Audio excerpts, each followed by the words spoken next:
Hello everyone, and welcome to a discussion on armor knights and how to make them worth using.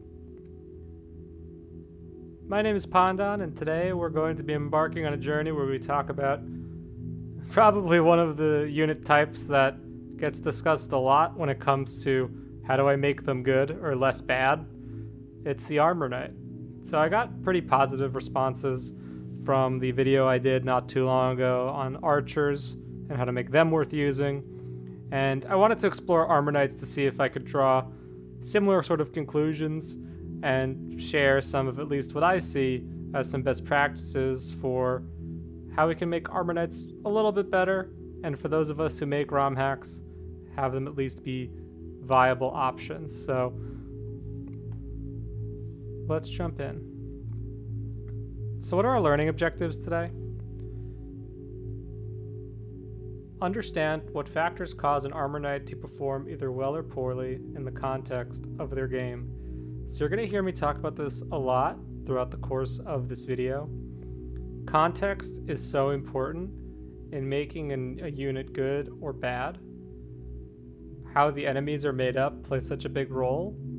And we'll see as we go through and look at some different armor knights throughout the history of Fire Emblem, kind of what does their game mean for them and their viability ultimately.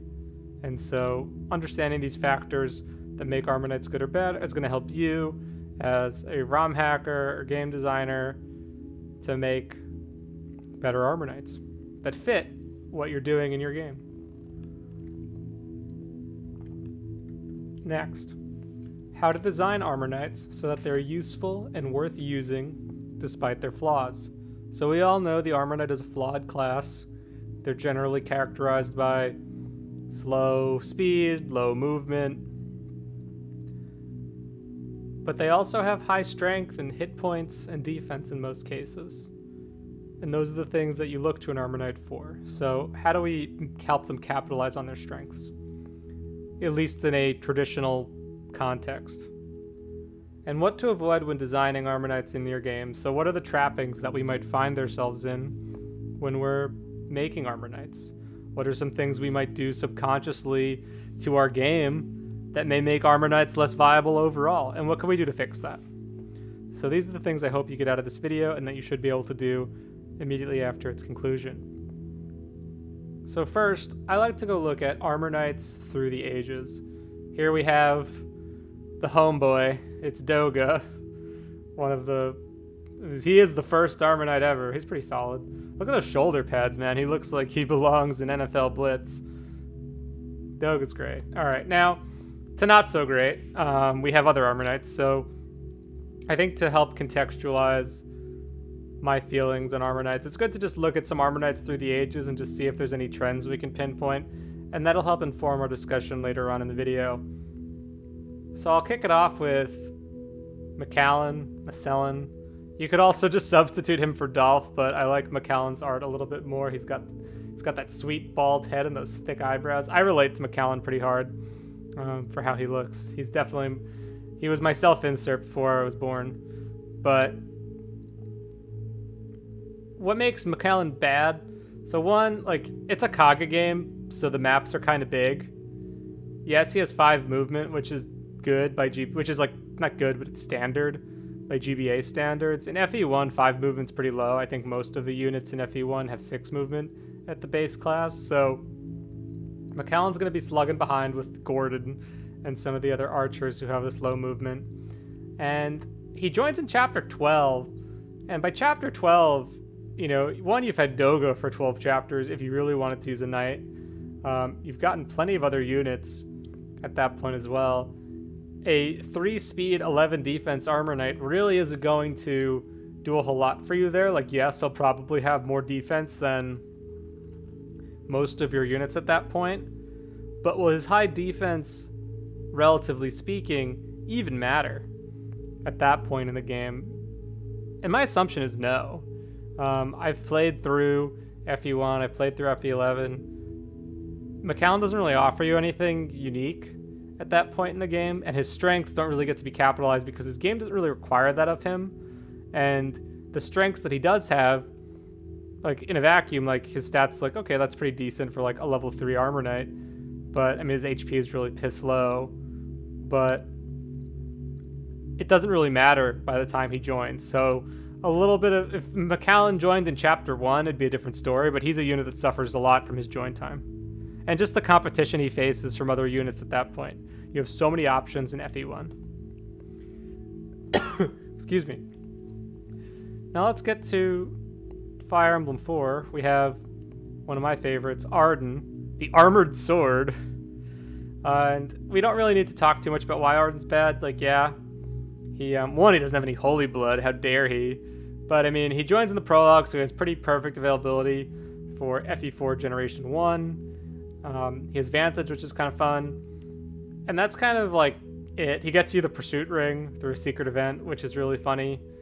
But Arden suffers from the game that he's in really hard. Like, one, the maps are gigantic. Like, that goes without say. It's Genealogy of the Holy War, the largest maps in the series, and Armor Knight isn't going to cut it. Even the game kind of memes on him and is like, haha, Arden, you're slow, stay in the castle and guard it, which, one, isn't very useful. I think there's maybe like 1 or 2 chapters in the entire, 1 or 2 parts of a chapter in the entire game where like you need to play defense on a fort. If that. I haven't played a ton of Genealogy, but Arden just really suffers, especially when you consider as well, like, who does he need to defend? Like, his stats are pretty decent, like 13 strength, 13 defense. The 4 speed is terrible. Being locked to swords is okay in Genealogy, but it's not a terrible weapon to be locked to, in that game at least. But, oh boy, like, you have Sigurd, right? Like, Sigurd's dope. Sigurd steamrolls. Alec and Noish are decent. You got Lex, who's pretty tanky and has way more mobility, you know, a few turns after you get Arden, so hard to say. Like, this guy just doesn't really get a chance to shine, and the maps that he's in don't really allow him to take advantage of his strength because it's so open.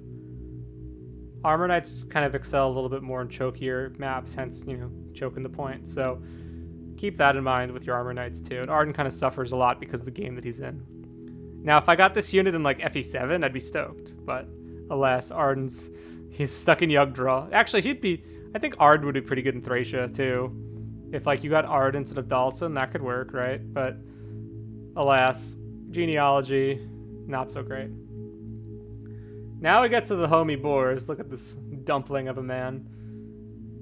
So what's up with Boars, man? So Boars and the next 2 Armor Knights we're going to cover, because we're going to talk about all the FE6 Armor Knights, because they have a triangle attack, of course, but also because they have a lot of similar issues, but slightly different variations on them.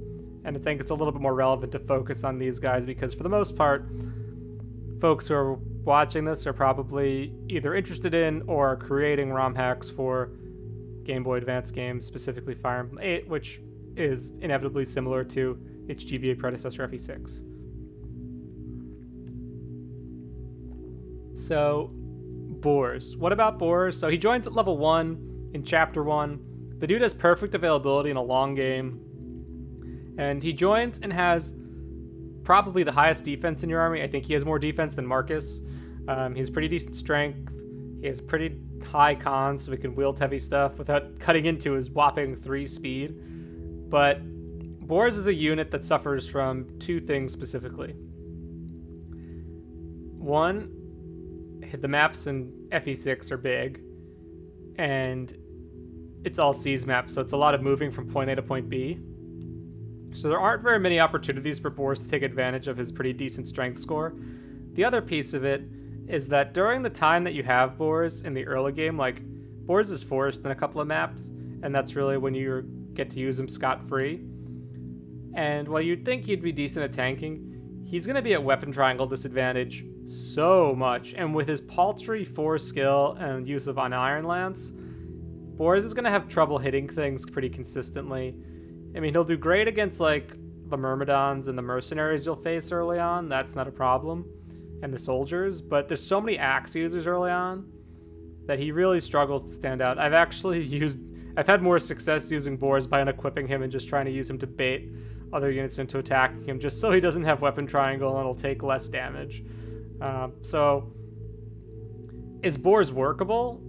I mean, yeah, you could make him work, but is it worth making him work? Probably not in the context of FE6, right? He doesn't have great HP either, so that 11 defense doesn't take him that far because his HP is so low. And, you know, luck is low, like bad avoid and stuff. Like, Boar's low resistance, like 4 movement. Boar's just doesn't really have a lot going on. I will say, Boar's is always, I think, kind of an interesting case study because he has such good availability. And when you look at his stats in a vacuum, they're really not that terrible for an Armor Knight if you're looking through the lens of, like, GBA standards. Boars is really a unit who suffers because of the enemy quality in his game and the enemy types that he has to go up against.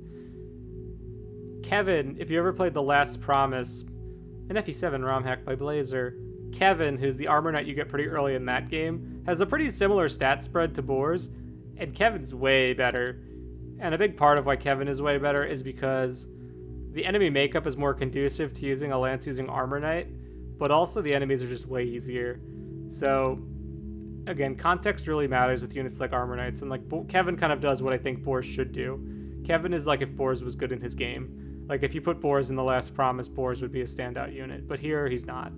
So again, suffering a lot because of context. Speaking of context, Wendy, I mean, one, she joins 8 chapters after you get Boars with lower stats all around. She has 4 strength. I didn't realize how bad that was.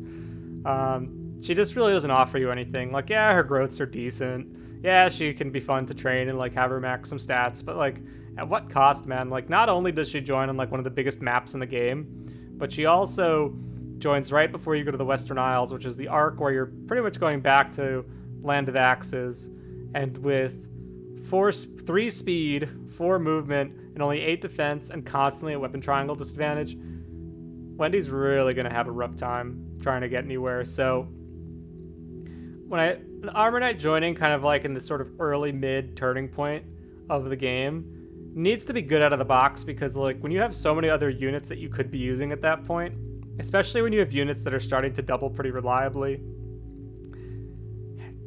making space for a quote-unquote growth unit that's an Armor Knight isn't really going to do you any favors. Like, Armor Knights are going to be best at times when their defense matters most, and the deeper you go into most Fire Emblem games, the less and less the high defense really makes a difference.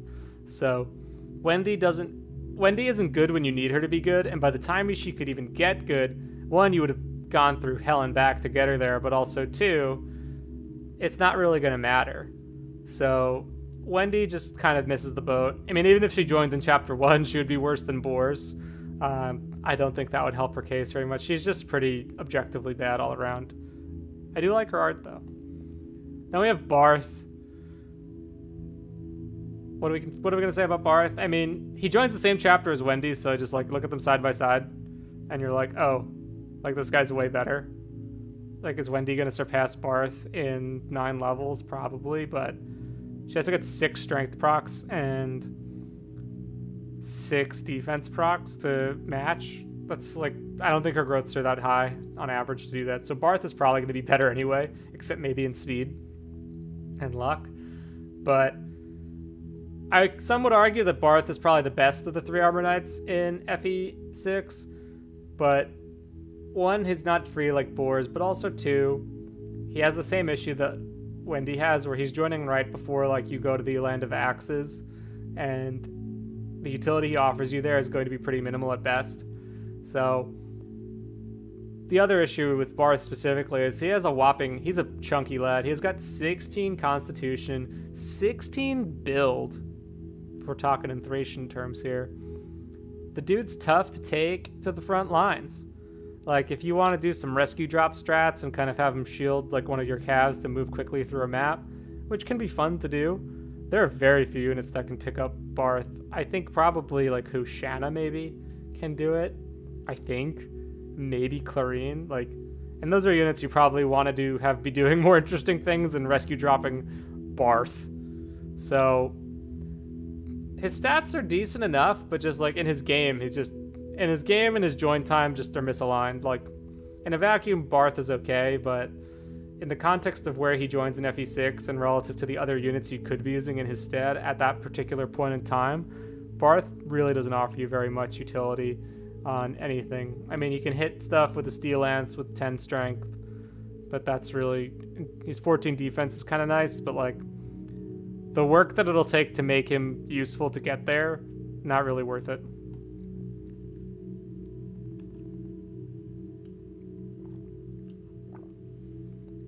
And here we have Forsyth. So, I like Forsyth, but he's not very good. And I'm talking about Effie 15 Forsyth specifically because I just want to show this guy's art, but also because it's the version of Forsyth I'm more familiar with. I mean, he's pretty much the same as he was in Gaiden, minus the art, and not being named Force, which is a pretty cool name. But Forsyth is another unit kind of similar to like Barth, is that he joins kind of at like this point in the game where the utility he offers you doesn't really matter. Like, you've had Lukas for a while at this point, and he's probably going to be like a tier below Lukas as well. Like, Lukas should probably have been promoted by the time you get to Forsyth, and the things that Forsyth can do don't really stand out compared to any of the other units you have at this point. Like, he joins behind and kind of stays behind. It's like, I like the unit, I like the character, I like the art, but he doesn't really offer you anything unique. Like, at least Python joins you at the same time and he has range. But like, you already have Lukas, who's going to be better at this point, unless he's dead for whatever reason. So Forsyth. You really just need to go out of your way to try and make Forsyth good. And in a game like Gaiden with big open maps, do you really even need an Armor Knight at all by that point? I think not. So I know I skipped a bunch. There's a lot of Armor Knights that we can discuss, but I want to get into some of the better Armor Knights. So let's talk about Lukas. Specifically Gaiden Lukas, because Gaiden Lukas is better. And I'll tell you why. Lukas is good because... And this guy, like, I guess you could argue this guy spawned an archetype. People like to talk about the Fire Emblem archetypes a lot. The archetypes. The archetypes. And Lukas is good. Like, the dude joins level 2. He comes with better stats and bulk than just about everyone in your army. And he kind of carries your squad early on while they're all still villagers. And so he immediately gets a chance to shine. He promotes to an Armor Knight pretty early in that game. And then later on, like, yes, like, he'll start to level off and your other units will catch up and the utility he offers you starts to matter less and less. But he'll still have pretty decent stats and you can warp him really far and have him do some damage because he'll have good strength, he'll have good defense, he'll have decent enough speed. So Lukas still like has utility and there are things you can do with him to make him work and to take advantage of those strengths. And he's one of the best options you have for combat when you do have him and when it matters.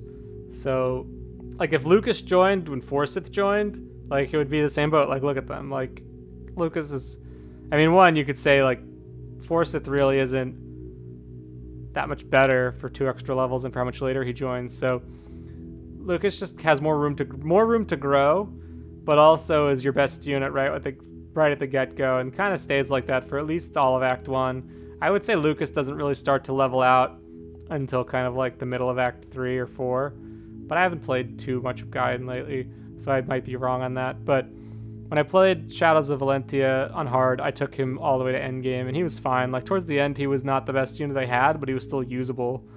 So he goes from being, like, great to serviceable, which I think is a pretty good arc for an Armor Knight. Speaking of Armor Knights, let's talk about Xavier. So Xavier's really cool. Besides having one of the most archaic recruitments in the series, like it's just dumb the way you have to get him. He does have a great beard, but more importantly, look at his stats. So Thracia's a game where you don't need a lot of combat to excel. Like the enemies are pretty weak overall, and the game has a little bit more. You have a lot more room to experiment in Thracia as a result of it. So what makes Xavier good is that he comes with like pretty solid stats for his join time, like good enough that you'll want to field him, Specifically, his strength and defense are both really solid. Like, his defense makes it so that he doesn't really take very much damage at all. But I think the real story here with Xavier are his weapon ranks. He comes with A axes and A bows. He does come with a master axe, which is incredible. But also, he has A bows, which makes him probably the best, in my opinion, probably the best candidate in the game for the Brave Bow. Like, who else is going to use the Brave Bow? Like, Selfina? Ronan?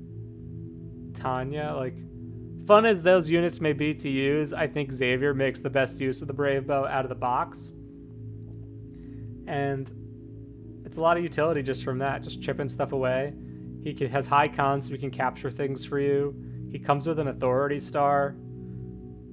The dude just offers you a lot, and he's just going to perform solidly. Like, that's all you need from an armor net. It's like, can you take the hit when I need you to take the hit?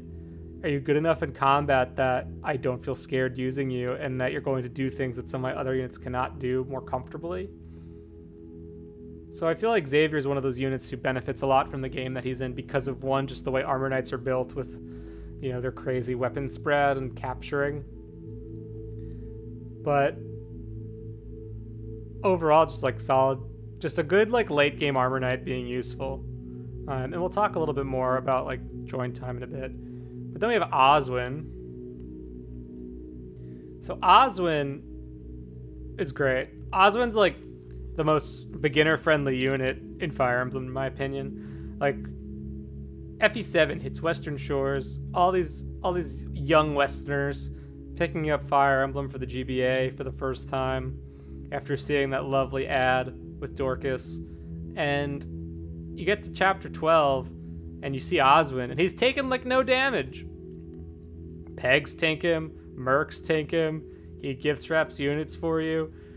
What's great about Oswin is that you can do a lot with him, and you can overextend him, and it's something that none of your other units can do really well, especially at that point in the game. I would argue Marcus obviously can do a lot for you early on. Hector is also pretty solid early on and one of your best units in the early game, but Oswin's right up there, and Oswin also offers you the utility of being quick to, he can get it to the Silver Lance pretty quickly, and you'll get a second one in Talons, or not Talons of Light, it's in False Friends when you kill Eric, which is pretty nifty.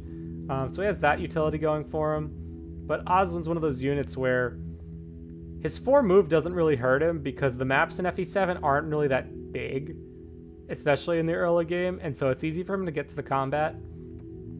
He does well in combat. He sets up kills for your other units well. His growths are decent, and he'll actually he could level up pretty well and stay relevant for a while. And so it's like you don't really get punished for investing in him, and he's also just very easy to use out of the gate. And he stays like that for a while. Like, I would argue that like for like the first, even if you just give him like chip damage and don't promote him, I would argue Oswin is worth deploying in almost every map that he's in up through like the Dragon's Gate, at which point move starts to matter a little bit more and his defense will probably matter a little bit less. But if you do promote him and you invest a little bit into him, like, you can take Oswin all the way to the end game in hard mode. Like, that's not a problem. So, and he's not like going to be outstanding by that point, but he's certainly going to be usable. He's like Lukas, right? He joins early, he does his job well, he allows the player to kind of overextend themselves a bit, get out of sticky situations, tank the hits, deal the damage. He does the things the Armor Knights are good at doing, and he's a good model for how to make like a solid Armor Knight. If you want to put an Armor Knight in your game, like, look to Oswin as far as like someone who's really solid. Gatrie from Fire Emblem 9. I like talking about FE9 Gatrie because I think he's more interesting. Gatrie is one of those characters who joins pretty early on in FE9, and even in hard mode, he does really well with his high defense. Doesn't take a lot of damage. He usually has decent enough speed to not get doubled very much. And he joins at a time where you really don't have many tanky units. Like, you have Titania. Shinon is actually pretty bulky, surprisingly, at that point in the game. Oscar has some decent bulk, but he's not great. Like, Gatrie's definitely the best tank you have at that point. And that game is fairly enemy phase oriented, so having Gatrie early on to pull in some units and dish out some big damage is pretty nifty. And then when he joins back, you know, chances are you probably leveled him up a little bit, at least to like level 11 by the time he comes back. And he's still serviceable when he comes back like 6-7 chapters later. So Gatrie's great when you have him. You can certainly use him again when he comes back, even without a ton of investment. Do you really need to at that point? Probably not. But if you really like Armor Knights, he's probably going to be your best option by that point, 10 chapters later. Or whenever he joins back. I don't remember exactly. I don't remember the gap between when he leaves and when he comes back. But yeah, he's nifty. He's real nifty. Good example of just another solid Armor Knight. And FE9 is also like, there's a lot of maps where like his strengths get accentuated. There's like those interior, like that the chapter where you get Mia, for example, he does really well. Choking points there. The other chapters he's in, he excels. Just a good unit. Just good unit. But by the end, before we get to Braum, by the end, his strengths won't really matter. FE9, like, enemies are kind of easy. And Oswin kind of benefits from the same reason. So, like, towards the end when everyone's good, like, what does Gatrie really do for you? He's just kind of slower at that. He's just slower than everyone else at that point, more or less. So keep that in mind as well as we talk more about enemies in a bit. And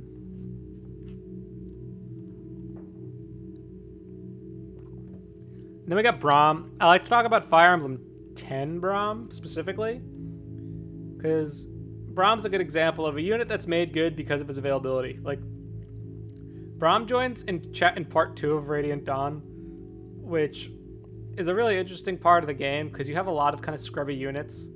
And Braum kind of stands out because besides Mordecai, he's got your best defense. And unlike Mordecai, you can use him 100% of the time. And so Braum is required basically to use in that one chapter where it's just him and Nephany. And he's got decent speed, he's got decent defense. Disarm is a fun little like niche combo that he can use to tank a little bit better. But he can dish out pain, he's got enough speed where he might double some things even in hard mode. But he just offers, again, the things Armor Knights need to offer, Braum offers. And most importantly for him in this point in the game, he's doing things that other units can't do and that the player wants. You have that choky cave map, you have Valencia's Gambit, Part 2E. There are a couple of chapters where having someone kind of stocky who can plug holes and deal out some damage is going to be really nice. You can do some memery and have him disarm stuff for Heather. He gets supports built up with Nephany really quickly, which helps them both out considerably. So there's a lot to like about Braum. Is he the best choice for endgame or the tower? Probably not. But he's going to be serviceable, and I'm sure like you'll probably be able to promote him to his 3rd tier at some point. He's got really good availability overall, which helps him quite a bit too. So yeah, good things to say about Braum. But Radiant Dawn's a weird game, so it's kind of hard to talk about it in like the traditional Effie lens. But he does what he needs. You want an Armor Knight? Braum's going to do that job for you pretty well and more, in my opinion. And then we have Effie from Fates, specifically Conquest. And she joins pretty early, Chapter 7, which is like effectively what, like Chapter 1 in Fates. And Effie joins where you don't really have a lot of tank utility. Like, you'll probably have a busted Corrin by that point. You'll have Elise and Arthur and maybe like one other character. I don't know, I don't play a ton of Fates. And she's got a lot of defense. She's got that cool Puissance personal, so she gets extra strength when she fights units who she's stronger than, which, spoilers, is a lot of them. Pretty sure she also gets Wary Fighter, which helps her speed issues later on. So like, Effie's a unit that's going to be really good at the start. She'll taper off, but you could take her deep into the game and not really have very many issues. Like, there's no fault in investing in Effie, in my opinion. I mean, yeah, you can reclass her, but if you're an old school fanboy like me and you don't like reclassing, like, she still serves as an Armor Knight pretty well, and can do her thing. So again, takes the damage for you when you need it to.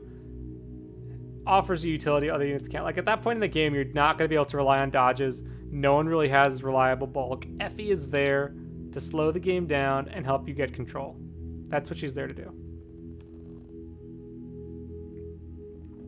All right. So let's talk about Armor Knight design and earning their deployment slots. So you might have noticed some trends through what I was saying, and I kind of feel like I've rambled and repeated myself.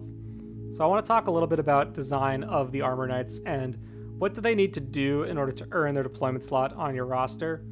The first thing I want to talk about is join time. And join time is important because early game is where defense makes a difference. Early on in the game, and again, all of these bits are looking through the lens of if I'm making a game that's similar in like scope and style to vanilla FE, like nothing outlandish or weird, like where I'm changing like classes entirely or how things work mechanically. Like if we look through it in this lens of vanilla, then early game is likely where defense is going to make a difference because that's where your units have very little avoid. You're not doubling very much, and you're taking hits. And so having an Armor Knight that can reliably take that damage and not get 2-hit or 3-hit on an enemy phase is really going to give you a lot of value. And their high strength will probably also help set up kills for other units more easily and more safely. If you're going to do an Armor Knight in the mid to late game, they should probably be pre-promoted. Like Xavier is a good example of like a late game Armor Knight that's useful. If he was a growth unit, it's like no chance, right? Macellan joins in Chapter 8, it's a little too late. Barth, a little too late. Braum in FE9, a little too late. Torneo in FE9, you don't really need him, but he's workable. Promoted general. So if you basically, I think the gist of it is showing off the strengths of the player immediately. Armor Knights need good bases. Like, no one wants to raise a growth Armor Knight. Their utility and the value the Armor Knight offers you is having immediate defense and immediate high offense. If they have neither of those things, but they still have like the low move and the low speed, why are you going to waste your time? The Armor Knight needs to join in a time and a situation where their strengths can really stand out, and that's generally going to be the early game or the mid-late game promoted. Now, how to actually design an Armor Knight, this is going to be pretty subjective, and there's a lot of different ways you can approach it. I've seen a number of hacks approach this differently, and it's really a matter of preference. My personal preference is just give him 5 move, man. Just give him 5 move. 4 move is really slow. Like, the jump from 4 to 5 is such a big difference, especially when you consider almost every other unit you have probably will have 5 movement. So that really hampers them to have low movement. 5 move is nice. You could do 4 movement and movement skills. 4 movement can work, don't get me wrong. Like, you can make it work. Like, Oswin makes it work. But you generally need to either have 1, small maps, 2, very dense maps, or 3, enemies that hit so hard that you're like, whatever, I'll move slowly enough to get my 4 unit movement over here. My 4 move unit over here. So keep that in mind. I think the quickest solve, though, like if you were going to tell me, Dan, I have to make 1 change to Armor Knights to try and make them work, I would just tell you, just give them an extra point of move and call it a day. There's a lot more you can do, which we'll touch on. Weapon choice. So weapon choice is pretty key with Armor Knights. There's bow armors and lance armors and axe armors and sword armors. So giving them weapons can be a way to increase their utility. My personal preference is I like monotype Armor Knights, which are probably going to be the worst. If you're going to give them 2, I see lance axe work pretty well. Lance sword is a classic. That's FE1 style Armor Knights. Lance and bow, if you want to be Order of the Crimson Arm. I've seen some hacks where they give armors the triangle up front. I think generals should have the triangle for sure. Like, they definitely need that. Triangle plus bow generals, that's kind of fun. But giving them good weapon choices, right? And so, like, when you're thinking about how you want to design Armor Knights in your game, think about, like, what's going to what kind of weapons are going to be useful for your army and like give it to them. And specifically to my third point here, heavy weapons suited for their use. Armor Knights are defined as these large, burly sort of men and women, really strong, high HP, high strength, high defense, and in GBA, high constitution, and that means they can use the fabled steel blade. They can use heavy spears and zimbatos and all these other weapons that are heavy without losing any speed, which is something that your other units, and especially in the early game, can't really afford because they don't want their avoid to tank any further or their speed to go much lower. I think Effie 10 did a cool job of this, where they had like those great lances that were like heavier but had more might for the same weapon rank. They had the pole axes. GBA has the blades, which I'm a big fan of, obviously. But if you give heavy weapons or give the player lots of these heavy weapons to work with, Armor Knights are going to stand out as like, hey, we can use these things that'll help us hit really hard and we won't lose much speed from it. Darius in Staff of Ages gets a steel blade off the bat. Makes a difference. And in that vein, early access to a strong weapon, like generally speaking, our good armor, like if you look at Oswin, like he gets the Silver Lance pretty early. He has high weapon ranks. He's going to have better weapon ranks than everyone except Marcus. And Marcus can't use all the lances, so Oswin has that going for him. So getting early access to a strong weapon can be really helpful. Bryce and Faith and Blood can both use the Killing Edge and the Zambato pretty early on, which I think helps him out quite a bit. But just giving him some additional utility at a time where your army's not super buff. So strong weapon access can help your Armor Knight stand out as well if you give them good weapon ranks, because I'm assuming you're probably not going to make them like level 1. So how should you stat your Armor Knights? They should have superior strength and defense. That much is obvious. That's the thing they're defined by. If you look at classic vanilla stat caps, they're like 30 in both of those. Excuse me, I had dinner not too long ago. They should have like 30 in both their strength and defense. So their bases should reflect that. Their growth should reflect that. And they need to be strong enough on defense in particular to justify the low speed. I would argue also just strong enough on offense to justify low speed. But defense I think is the biggest one, because I'm an advocate for having low defense across the board. And that just makes Armor Knights with their good defense stand out, and it just gives them a niche, and it gives them utility. And lastly, able to dish out more damage than take more hits. Able to dish out more damage and take more hits than average unit. So, assuming your enemies are tough, you're going to want to take hits. And if the Armor Knight doesn't take significantly more hits or do a better job of soaking up damage than your non-Armor Knight units, who will probably have better speed and better movement and maybe other things going for them, Armor Knights are going to just, like, you're going to say, why? And that's kind of like what happens to units like Boars and Barth. It's like, all right, well, they can do this, but not really better than anyone else can. So I don't really need them because they have all these they have all this baggage that comes with it.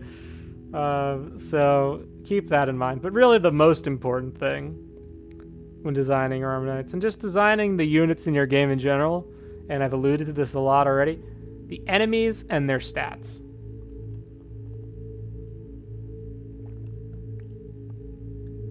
The first thing about enemies, they need to hit hard. Armor Knights are, again, defined by high defense. If your enemies hit really hard, that high defense matters a lot more. So you want your enemies to be tough.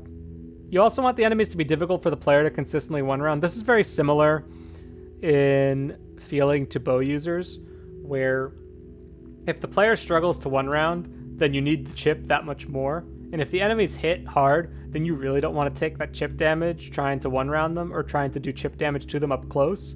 So Armor Knights can come in, and like an archer would do chip from afar, armors can do chip up close and do it relatively safely, while also giving you some enemy phase utility, which is nice.